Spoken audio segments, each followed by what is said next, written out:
So, a sequel to one of my...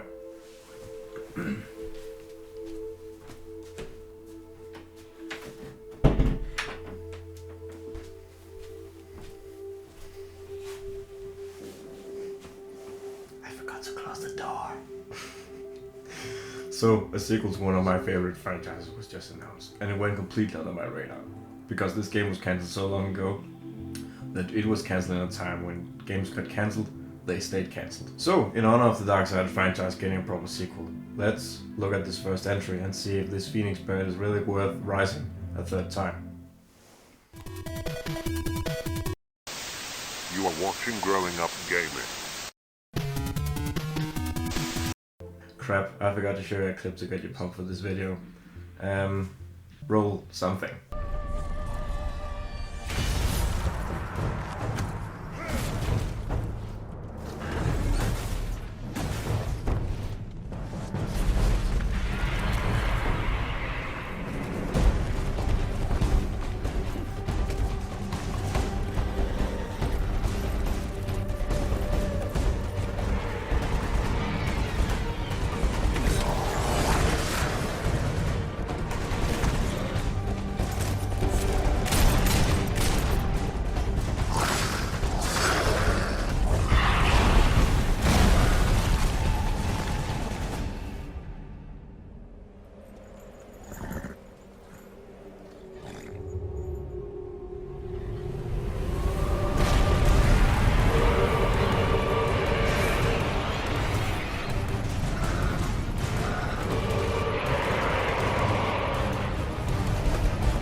Looks pretty fucking metal! I mean, it is. But before we can get into what makes this game great, we have to talk about the time it was made in. This game is from 2010, and while that might not seem so long ago, it was a very different time. Not just for video games, but in general. This is me in 2010, a chubby piece of human filth, spending my days laying on the couch playing video games, and generally just being a piece of human garbage. I might be too hard on myself, but I was a moody teen for sure, and lazy, and mean. 2010 was different for everyone, and especially for video games.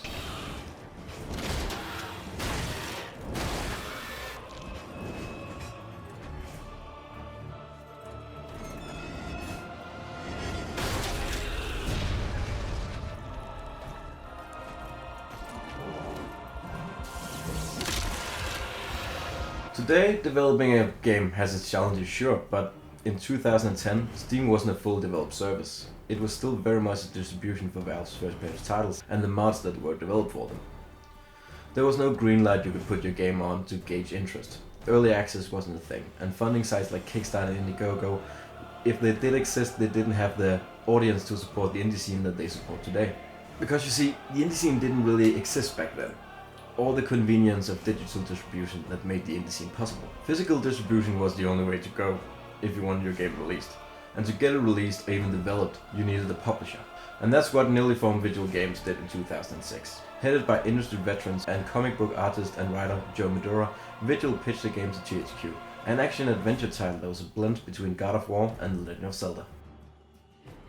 The game stars War, one of the horsemen of the apocalypse, as he's tricked into bringing about the end of mankind. Falsely judged for his crimes, War is given one last chance by the Chart Council to redeem himself. If he can bring the two culprits to justice and restore the balance between heaven and hell, his name will be cleared. Serving as this game's navy is the Watcher, a servant of the Council with a mean streak. Him and War form an unlikely alliance as they travel the kingdom of mankind in their quest for justice. They form a pact with the demon Samael, who in exchange for War killing the demons that betrayed Samael, will restore War's powers, enabling him to take on the Destroyer, the force between breaking the 7 seals and unleashing the apocalypse prematurely. But Rance, why would you save this world? It's beautiful! Yeah, I know, right? Cue montage or something. Oh, we don't have one prepared. Oh, some gameplay footage then. At a time when games were embracing the poop brown spectrum of the color palette, Darksiders went the exact opposite way. Their version of the apocalypse still looks apocalypse as hell, but with a lush color scheme and ornate mythological architecture, Darksiders is a world that I want to explore. And while I'm doing so, I don't feel like I'm just checking things off a list like I do in so many other games. But it's not just pretty visuals, there's some bona fide great level design at work here. You know when a nook in the distance is just for show, and when it might give you a health upgrade on item, and the distinct visual style of each area makes the world very easy to navigate, and before you know it you're halfway through a dungeon and you're getting the item for that dungeon so you can take on the boss. And you know, when you can navigate the first fourth of an open world game without a GPS feature, you know the level design is good. Next thing you know, you're at the game's first boss, the giant bat lady with boner-killing boobies. The first boss reveals that while level design and puzzle gameplay takes cues from Zelda, the combat does not.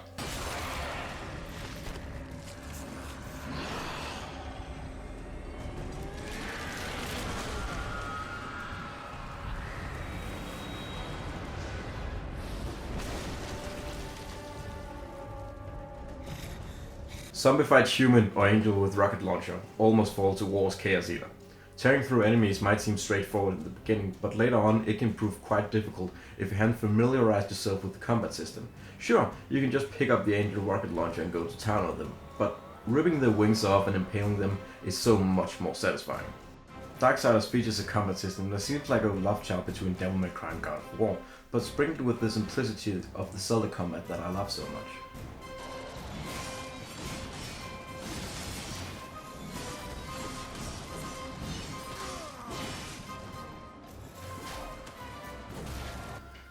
Wolgrim will, aside from helping you fast travel via his serpent holes, also sell you moves. Your sword is bound to one button, and your secondary weapon is bound to another. Every combo you can do with either only requires one button. On paper it looks simple and boring, but it's all about context, timing, and holding down the button at the right time, and pairing it up with jumps and dashes. And when you really get a hang of it, it becomes very satisfying. I promised you the tower, and you shall have it. With War's powers recharged and the 4 betrayers brought to justice, it's time to learn who the Destroyer really is. And of course I'm not gonna tell you who it is, go play the game. It was released on modern consoles and the 360 version is backwards compatible, so you can get it for like $1 at your local GameStop. But I'm getting ahead of myself. To learn who the Destroyer really is, War must form a pact with Azrael, the Angel of Death, and enter the Black Throne in order to recharge Azrael's powers. As Azrael can't just tell you outright who the Destroyer is, that would be too easy. And also you need to kill a big demon thing that you fought in the beginning of the game because War's War, and War can be a dick. Upon learning who the Destroyer is, we must find the blade that can reverse the apocalypse, the Armageddon blade. Abaddon will have scattered the sword's remains, hidden them where none that walk in the light could find them. Oh my god, fucking turd burglars, it's a Wind Waker fetch quest, isn't it? Yep, fuck it. I completely forgot about this part, this is so fucking shit. Seriously, if you're gonna take inspiration from a Zelda game, why copy the one feature that Nintendo publicly apologized for, and in the most polite Japanese way they could, said it was a piece of garbage? Seriously, why? Why? I mean, of course, getting the blade shards is a nice way for the player to revisit a lot of areas now armed with better means of traversal, enabling them to pick up item and health upgrades that they couldn't before, and better preparing themselves for the final boss. But look, out of spite for this quest, I chose not to do that. I didn't even pick up the Abyssal Armor set, and I still managed to beat out the boss. Pretty easily, actually. Not to talk the final boss fight down. It's very memorable and it can be kind of hard, but since this is one of my favorite games, I have of course played this a few times, so it wasn't really a big deal. And it just goes to show, backtracking should be optional, not mandatory, as it wasn't needed in this case.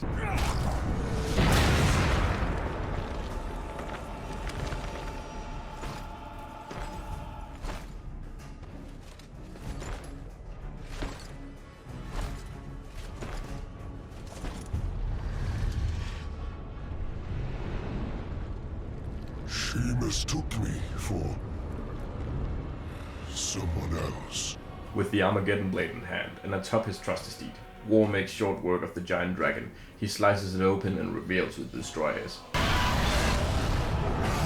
I'm still not gonna show you who the Destroyer is. Go play the game, but I will show you this. Not alone.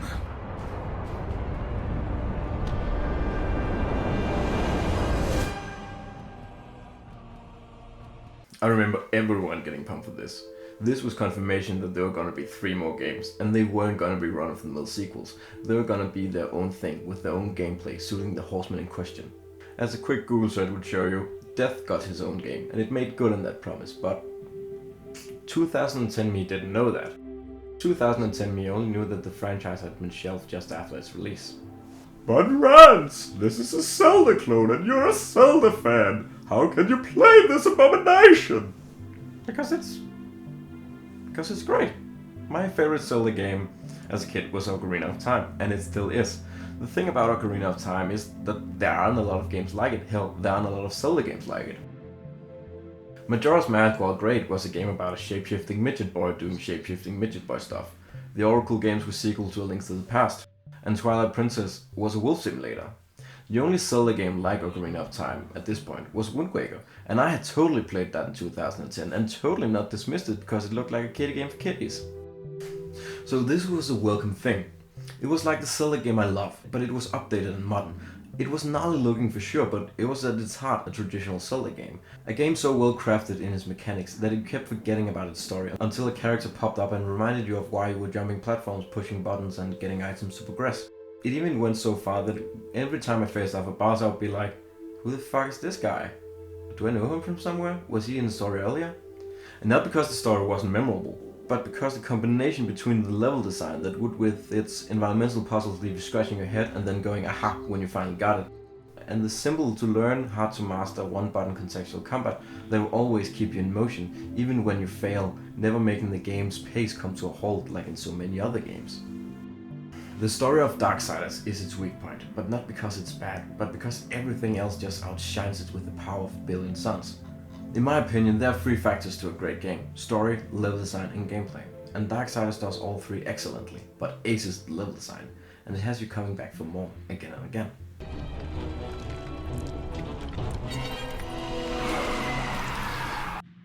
So why didn't Darksiders do well? As I explained earlier, 2010 was a different time of video games. Physical distribution made for over 98% of all console game sales, and crowdfunding wasn't a thing, so developers had to partner up with publishers for both development funds and distribution of their product. Most times, the publisher would in return for funding hold ownership of the brand. This is sketchy enough, but when the brand is in the hand of GHQ, things can only go wrong, and they did.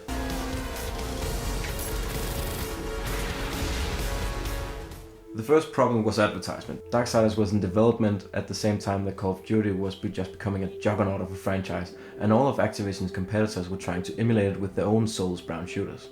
And THQ was no exception. Their answer to Call of Duty was Homefront, and if you're googling right now to find out what the hell Homefront is, I don't blame you. It's an aggressively mediocre by-the-numbers shooter, created for the sole purpose of selling a couple million copies in the first months of its release, and then fall completely under the radar. THQ chose of course to advertise this instead of Darksiders, despite the fact that gaming news sites, after Darksiders was unveiled at E3, showed a lot more interest in this than Homefront. But Homefront was a shooter, and the world wanted shooters. Darksiders released a little fanfare and went under the radar. But Rance, surely the game must be an interactive turd since the YouTube community didn't pick it up and advertise it. Well no, disembodied off-screen voice. YouTube reviews weren't really a thing back then. The only advertising means outside of TV commercials were gaming news sites, and back then if a publisher didn't buy ad space for a game, it didn't get much coverage.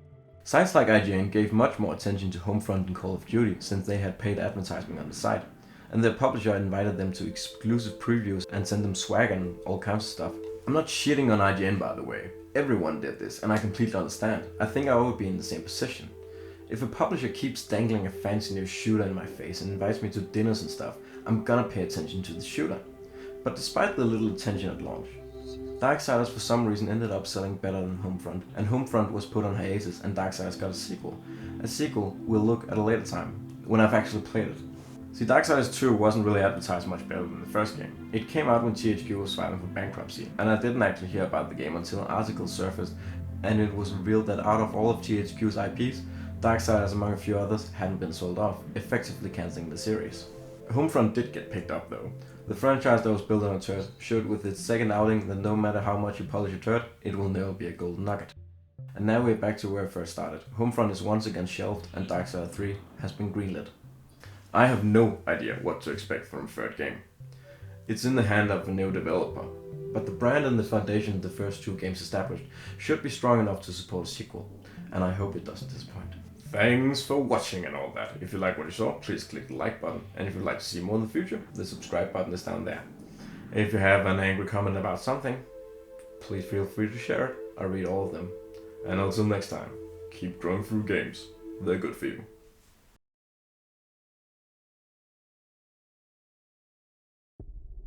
The seals of the apocalypse have been broken. Shattered by war's betrayal, will you answer our call, Rider of the Black Horse? To hunt down and destroy the enemies of existence itself. The 7 deadly sins have escaped and are ravaging the earth. They must be stopped.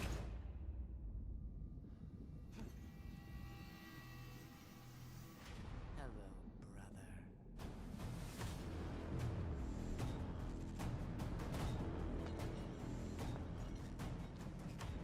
Do you accept this undertaking?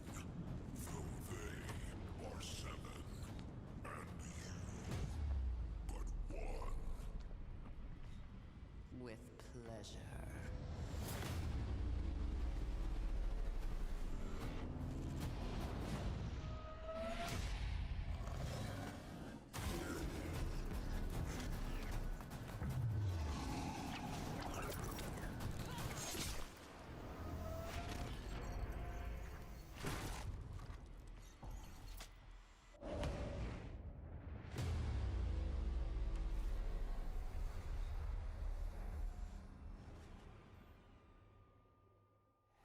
Wow, wow, wow, wow, wow. I didn't think we'd be seeing this game anytime soon. The closing chapter of the Darksiders trilogy is officially announced. Darksiders 3 coming our way soon from THQ Nordic and Gunfire Games. Those are the guys, a bunch of the guys who worked on Darksiders 1 and 2. So maybe this will be the beautiful merging of those styles of gameplay into this fantastic final chapter. Here you play as Fury, the sister of the 4 horsemen, a mage who must rely on her whip and magic to restore the balance between good and evil on Earth. So we got the trailer, we got some screenshots, and we got a little bit of info. Harness Fury's magic to unleash her various forms, each granting her access to new weapons, moves, and traversal abilities. Explore an open-ended, living, free-form game world in which Fury moves back and forth between environments to uncover secrets while advancing the story. Defeat the 7 deadly sins and their servants, who range from mystical creatures to degenerated beings. Darksiders' signature art style, expansive post-apocalyptic environments that take the player from the heights of heaven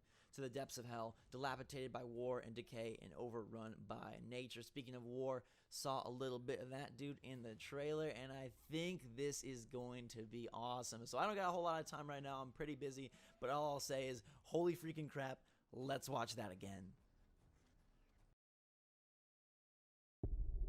The seals of the apocalypse have been broken. Shattered by war's betrayal, will you answer our call, Rider of the Black Horse? To hunt down and destroy the enemies of existence itself.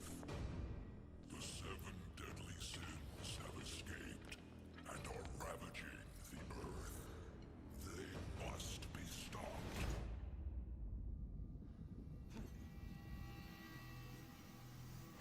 Hello, brother.